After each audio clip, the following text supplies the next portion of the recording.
Greetings, comic friends. We are doing TGIW. Thank God it is Wednesday, celebrating the best day of the week, Wednesday, which is New Comic Book Day. Man, I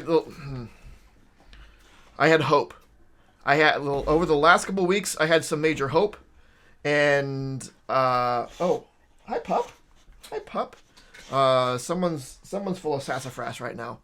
I had high I had high hopes with the nice, reasonably sized weeks I've had in the past 2-3 weeks, something like that. I did it. It's it. Wendigo. I'm sorry, I have to take your shark for a little bit. This is her shark. She loves her shark. When she gets her shark, she goes bananas. We'll play with the shark in a little bit. I promise. So I thought I'd whittled things down. I must be doing great. But then this week happened, and I'm back on it again. Apparently, I got teased. I thought I was good, and I am not good. But, and I say this every week, some of these are ending, or some of these, this is the last issue of the thing that it is, which helps. But I say that every week, and then it doesn't seem to actually help. Oh yeah, I updated my wall.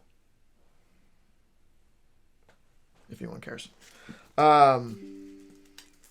So yeah, let's jump into it. So I have 15 books total. It was 13 in the polls, and then I got 2 off the shelf, which, to be fair, I probably should have just had anyway, but I didn't. So the 2 that I got off the shelf was more rectifying a wrong than it was. I'm deluding myself. Let's see. Miles Morales Spider-Man number 4. So this new villain who's after him kind of reveals themselves in this issue, and you kind of find out why they are hunting him down. It's not a good reason. But I guess, is there any good reason to turn to villainy? I suppose not. But it's very like it's not a it's I don't know how to put it. It's because of they're after Miles because of something that was out of Miles's control, kind of. It's kind of dumb. But at the same time, I can see a villain doing what they're doing. So it's not a bad reason story wise. It's a bad reason for the villain, the character themselves, if that makes sense. Berserker number 12. So this is the ending maybe of Berserker. It's probably the ending for me anyway. I enjoyed Berserker. The parts about Berserker I enjoyed the most was his backstory, and when it went back in time and looked at him throughout time. I was never terribly invested in the story that was going on with him in the current time. And that's what all this is. It's the last issue of this first volume. If there's going to be more, I don't know. It's probably left open. If they came out with a series that was just about him doing stuff through time, I would probably be interested in that. Because I think that's more interesting than just like he's a superpowered guy that can't die in modern times. I don't know. That's not interesting. It was the backstory that hooked me. So we'll see. It wrapped things up. I have no major complaints about the last issue. It did what it was supposed to do. As a series as a whole, and I enjoyed one half more than I enjoyed the other. I don't mean like one half of 1 through 6 versus 7 through 12, but the back in time stuff versus the modern day stuff. Hulk number 13. So as I've said, I started picking up the Otley Hulk to see if he can right the ship.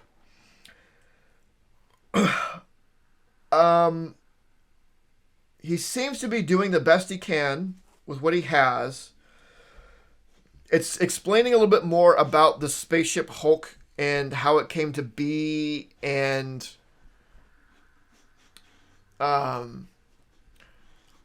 it probably was what Cates's concept was from the beginning. And I think I would have been more accepting of it if I just would have been told what it is then, instead of it trying to be like this big Cates reveal like he likes to do. Like he likes to throw in his oh crap moments, like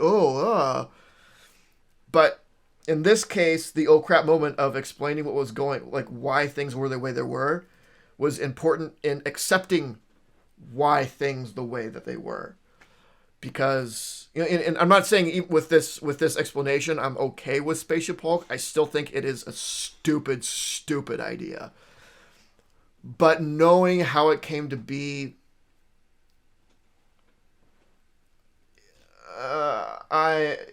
it's more understandable, I suppose. So I think what Otley is doing is just kind of speeding up the timeline. Like, okay, look, no one likes Spaceship Hulk. Let's take whatever Cates was planning on doing in 30, 40 issues, whatever. We're just going to jump to what the end was going to be and say, like, oh, this is what was happening, and call it good. Get rid of Spaceship Hulk. I'm fine with that. You still have to wrap up the story. You can't just be like, oh, Spaceship Hulk was dumb, which it is. We're just going to abandon it and pretend it never happened. You can't do that. You have to, like, wrap it up in order to move on. And that's what Otley was brought on to do, and I think is doing the best that he can with what he was given. Madballs versus Garbage Pail Kids, time again, slime again.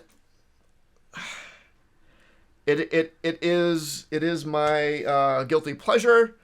As I've said before, every time like I get this, I'm like, why am I reading this? And then I read it and I love it. It is juvenile. It is dumb. The puns are so corny. I can't help but chuckle. It takes me back to a simpler time, and in days like these, that is welcomed. Batman Incorporated number 6. So we have a new arc starting with Professor Pig.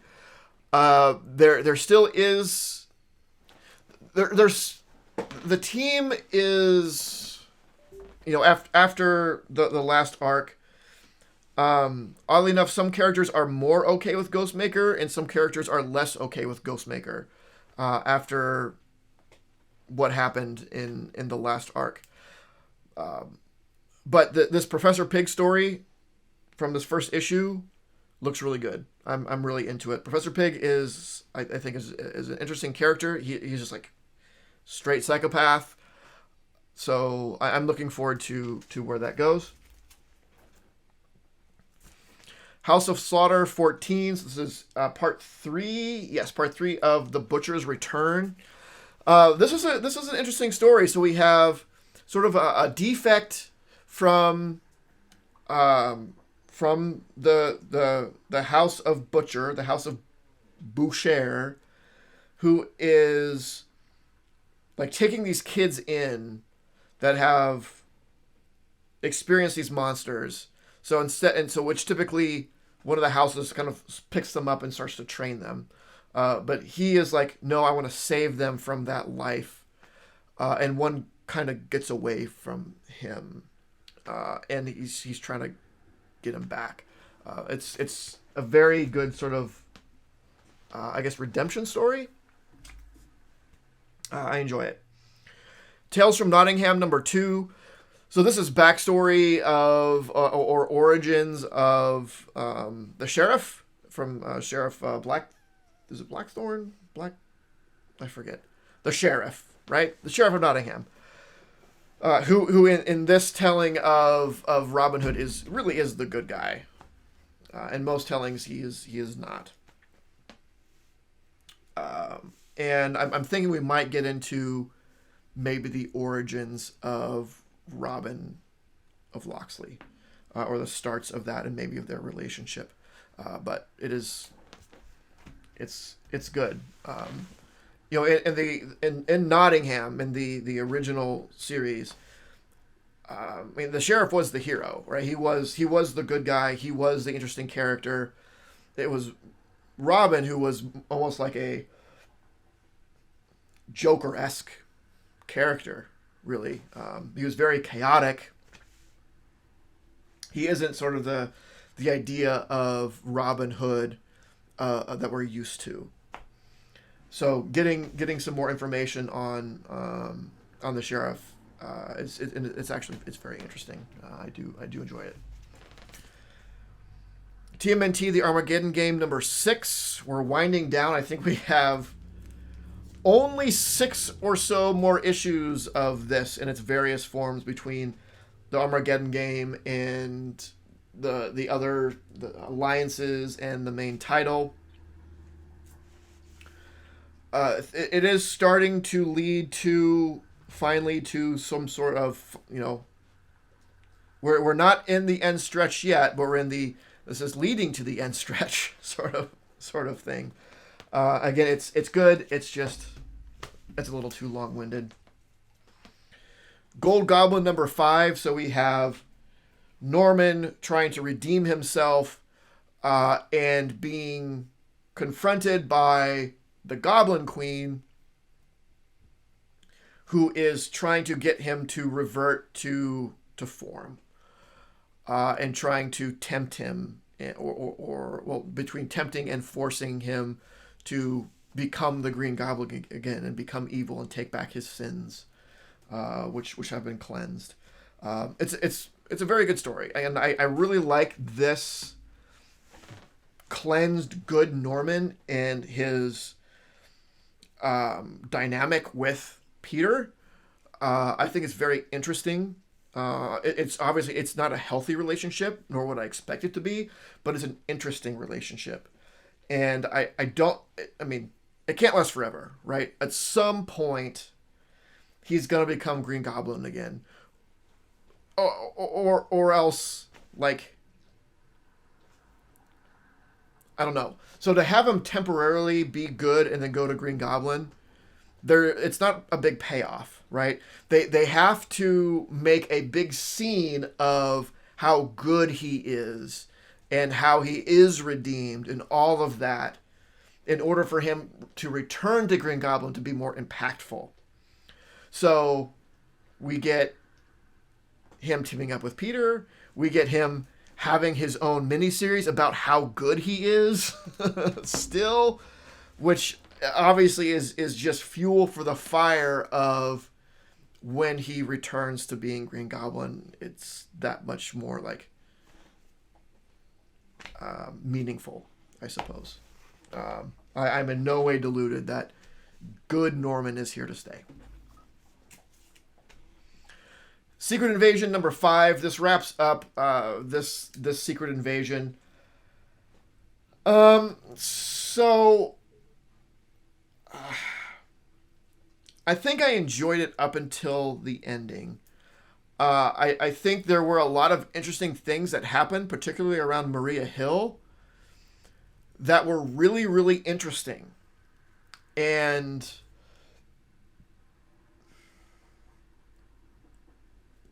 kind of got erased with this issue. It brought up some other interesting thoughts and dialogue with her and her character, and maybe a little bit of poignant social commentary at the cost of making the previous the what came before here a little less interesting. Um, but maybe it was worth it, I suppose. Like, I mean, I after this, the Maria Hill character is more likable. Is she more interesting? No. You know, when you read characters or have characters in fiction,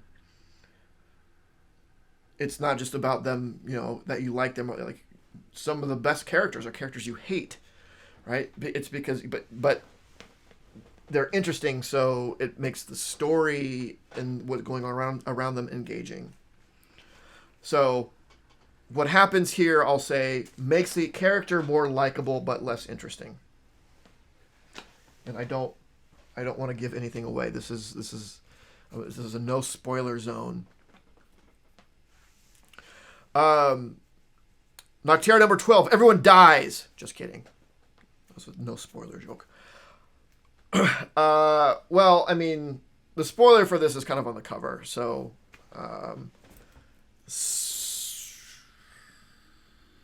two spoilers in this are kind of on the cover, which kind of sucks, to be honest.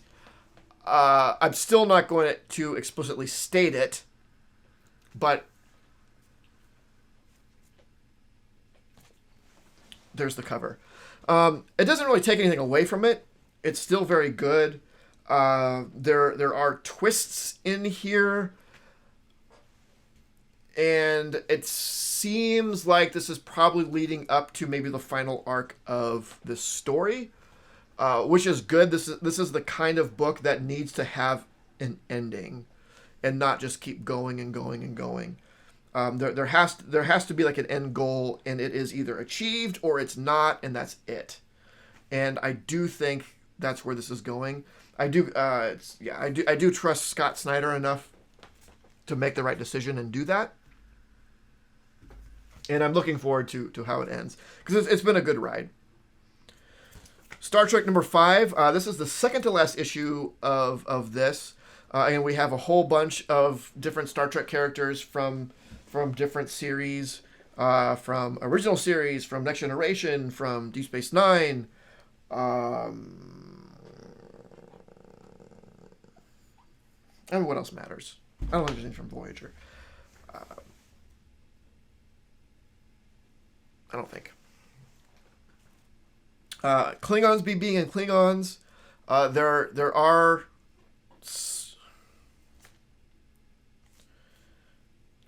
the cover gives away a little too much again, I think. But there are some good plot points in here. There's a number of good plot points and twists in here, and the cover doesn't give away all of them. But I don't know. This is one of those books where I can't sell you on it, right? If you're a Star Trek fan and a comic fan, hopefully you're reading these. If you're not a Star Trek fan, then it doesn't matter what I say. You don't care. Last Ronin, The Lost Years, number 2. Yes, number 2. So this is sort of prequel to Last Ronin. There is a villain that is causing some trouble for him, which is causing The Last Ronin, which, it's Michelangelo, right? If you haven't read The Last Ronin, or you haven't read the Michelangelo Christmas special from 35 years ago, I'm sorry. There is a statute of limitations on spoilers. There is a bad guy that he's kind of running from. And here he's kind of faced with the responsibility of cleaning up the Foot Clan. That is the story of The Last Ronin. And stop running from this other threat and facing it before he moves on to his responsibilities. So it's kind of set up for what's coming in the future, but it's all important story points. And the two things I pulled off the shelf, and I probably should have gotten these before, or one of these before. One was new this week, one was from a previous week. So the Red Goblin 2 came out, and I didn't pick up Red Goblin 1. I didn't really know what it was about. And I kind of flipped through Red Goblin 2 and saw it was kind of about Normie, which I think is a very interesting idea. So I'm like, you know what? I probably praised myself, patted myself on the back for like, well, I didn't get Red Goblin this week. I didn't get Red Goblin 1. I stopped myself before getting a mini. Well, I undid that goodwill.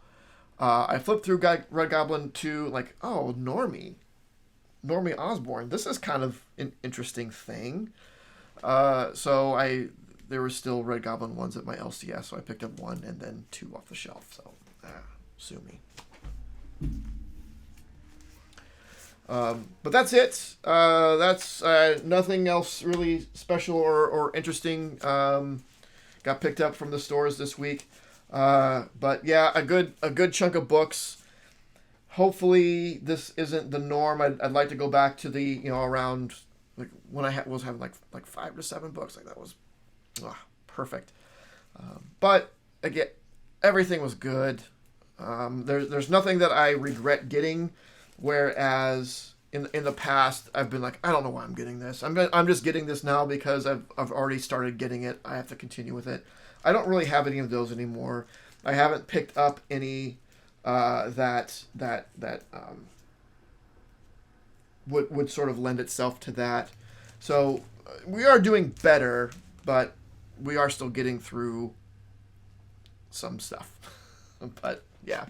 But that is it. Let me know your thoughts. Like, comment, subscribe, and of course, don't forget to make yours Titan. This video was brought to you by Titan Comic Pressing. Follow us on Facebook and Instagram at Titan Comic Pressing LLC.